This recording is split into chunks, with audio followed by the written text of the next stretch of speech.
Alrighty, all you lovely people. I hope you had a good snack. I know I did. And wow, you can see the weather is really changing outside. I was starting this and like the sun was in my eyes and now it's like dark outside. Weird weather today, I guess. But what day is it? You'll never know because it's all the time. We're in crazy time land with the global pandemic. Oh, what day is it? I don't even know anymore. What was I talking about? Snacks. I hope you had a good one. I did. Let's go back to wrapping up this module on ethical egoism one last time, and then I hopefully won't say this again. I'm probably lying. I'm sure I'll say this again. Ethical egoism. What is it? Let me tell you. Say it along with me. The theory of morality claiming that a person should always act according to what? To prudence. What? To prudence. Why not? Never be altruistic. Huh? Never be altruistic. Never sacrifice interests for those of another. Ta-da. Okay. Gotta keep, we're all losing our minds. I guess my marbles are on the floor now. He really did lose his marbles, didn't he? Yeah, he lost them good. Anyway. What were we talking about? Ethical egoism. And we've seen some challenges now to ethical egoism. We've seen two. The first challenge was kind of addressing Ayn Rand's idea of prudent self-interest as preference satisfaction.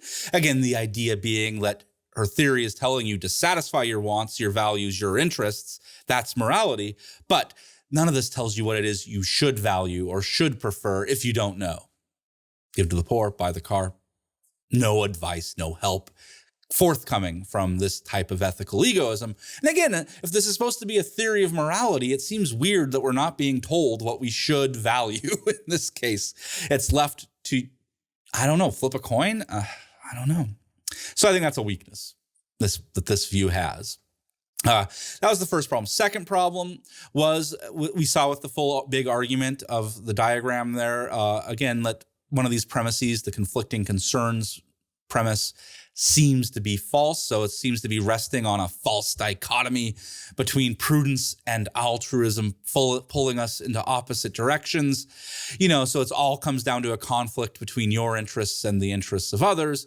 But I showed you that it is that we can have a mutual concerns model. It just sees these as two different concerns.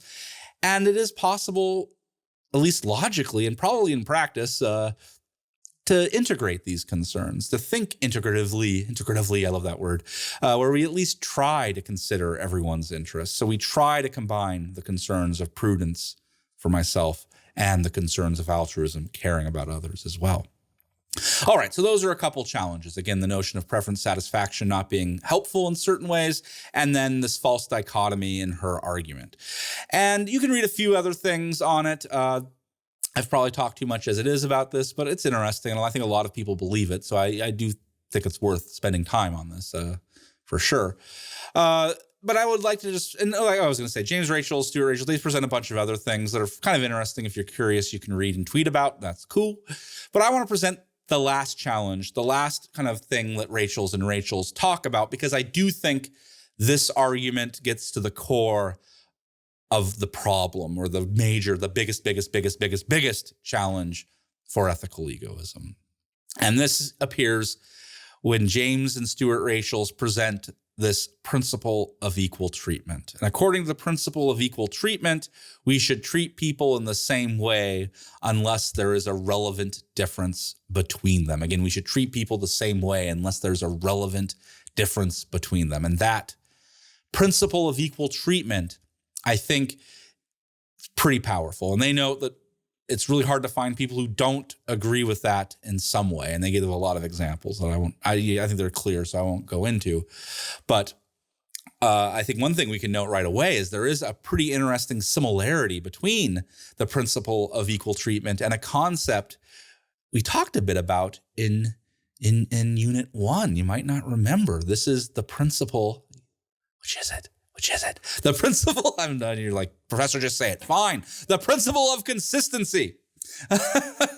Remember, we said when we talked about the principle of consistency back in Unit 1, we said if a principle or moral rule applies in one case, it should also apply in another case. Unless, of course, there is a good reason for making an exception and treating the cases differently. That was fine. And notice this is exactly what the principle of equal treatment is kind of doing. It's a little more specific, but it's the same kind of flavor of consistency. Namely, we should treat people the same way. We should be consistent in how we treat people unless there's a relevant difference between those people. And that gives us then a reason. And this might explain why, say, parents can love their children more than other children. There seems to be a relevant difference between your children and the neighbor next door's kids who are annoying and won't get off your freaking lawn. You want to get a fire hose and just wash these filthy little urchins down and be like, take a bath and get off my lawn. No, that doesn't happen to you guys? Okay, well, not me either. I was just saying it was hypothetical, right? Anyway, again, we should treat people equally unless there's a relevant difference, a really relevant difference that matters. And yeah, we can see that. We can see these exceptions to that kind of consistency. Cool.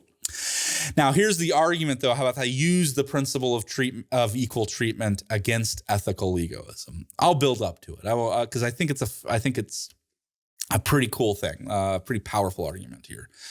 Because we can ask, for instance, why does racism fail the principle of equal treatment? And we can say, well, racism treats people differently based on the color of their skin, but there's no relevant difference between people based on skin color. So it fails the principle of equal treatment. We cannot treat people differently on skin color because there's no good reason to do so. So we cannot justify racism. I hope you all agree. Again, I hope that's not controversial.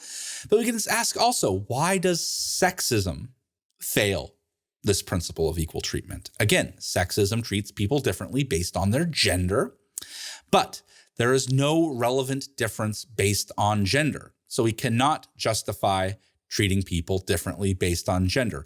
Now, of course, maybe we have exceptions if it involves the fact that if the woman can give birth to children, maybe that then requires some different types of treatment. Maybe, you can get time off work to have the baby instead of having to shoot it into a bucket while you're working at, your job. That's pretty gross to think about now that I think about it. Sorry, remove that image from your head. But again, so maybe there are in certain ways relevant differences between men and women, like one might be able to give birth or choose to give birth, whereas I can't as a man. Yeah, that would be weird. Science. But anyway, but according to this, that might be pretty marginal. On the whole, there's no relevant difference beyond some very marginal things for treating men and women differently.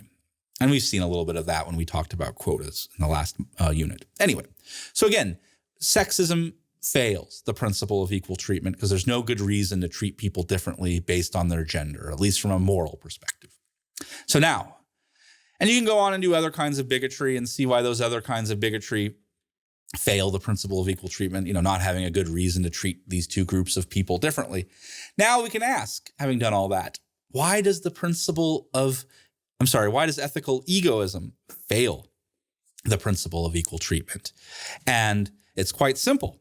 There is no relevant difference between you, me, and anyone else on this planet. There is no relevant difference. This is what my Grandma Gray always used to, because I was a pretty egotistical little brat when I was a kid. Let me tell you what, no one was as awful as I was. I've come a long way. But anyway, as my Grandma Gray used to say, what makes you so special? And that's what we're saying here is because Ayn Rand wants to say, no, you are special. You have one life to live. So you should care about your own life. We only go around once. You only get to go around once. You are special. You little snowflake, you. And my grandma would say, what makes you so special? You know why? Because everyone on this planet can say the exact same bloody thing. Literally everyone can say the same thing about their lives, that my life matters to me. My life matters. I should care a lot about my life. Literally everyone can say that. And so you're not special. You are not that kind of, you're a snowflake in your own ways. Is that an insult now? Okay, you're not a snowflake. You're a unique human being who cares about their life. Fine, but so is everyone else in their own way, a unique human being who cares about their life, their plan, their purposes, the things they want out of life, their values, whatever it is. And so again, any reason that Ayn Rand gives about why you are special, well, I can say the same thing about me. We can all say that about ourselves. None of us is more special in that way. We all care about our life, our projects, our values, the things that matter to us. We're all fundamentally the same in that way, at least all adults. Again, children might be a special case, but all of us, we're all adults. None of us is more special in caring about their life more than anyone else. And so no one is more deserving of that life than anyone else. And so in some way, we'll see lots of answers to this next part, but which we won't do now. But again, in some way, we're all equal, at least in that basic sense of morally equal, because all of us care about our lives. You are not more deserving in your life than I am. You are also not less deserving in your life than I am. I think I've mentioned this before. Yes, you viewer and me, we're equal. We're moral equals. And the only way to treat us differently if there's a relevant difference between us. And yeah, I'm the professor, so I guess that's a relevant difference, but that doesn't mean I can make you my slave or murder you or steal from you just because it might be fun for me to do that. That's wrong. So again, there's nothing that can justify my life as being more important than your life. That we don't get. And so I think this reveals the fundamental challenge for ethical egoism, one that I think is not trivial to overcome. That ethical egoism is fundamentally arbitrary, because ethical egoism says you are special. You are more important than everyone else. So you should just focus on you. You do you. And that's it. But it cannot provide justification for why you are so darn special. Because any justification for you being special, I can say the same thing. All your classmates can say the same thing. Everyone on this planet, at least all the adults, can certainly say the same thing. And maybe the children too. We don't leave the kids out. They're cool. Except the ones on my lawn. Get off my lawn. What am I talking about? The arbitrariness of ethical egoism. It says you are special, but can't give a good reason for why you are more special than anyone else.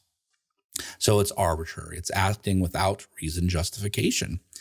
And again, we've seen bigotry, sexism, racism. They're all arbitrary. Arbitrarily picking one group of people as special over another group. And ethical egoism is arbitrary in the exact same way.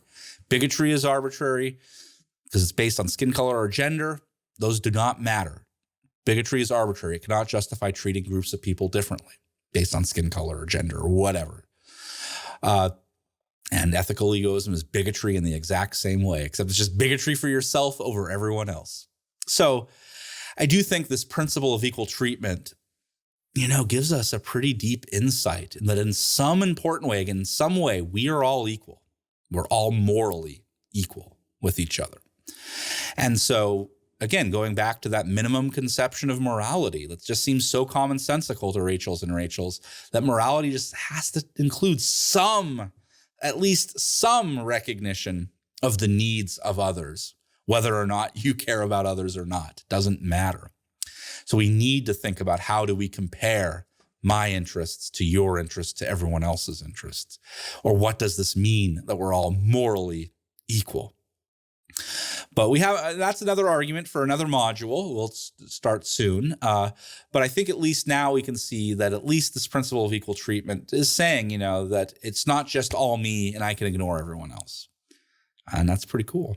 I think that's the first fundamental insight of morality. And I think this is one of the first fundamental insights of being an adult, that other people just care about themselves just as much as I care about me. And that means we're equal in some pretty important ways. And I haven't said what those ways are, because we're going to see lots of disagreement about that. All we've seen here is back to that minimum conception that the interests of others matter too. I can't just ignore it.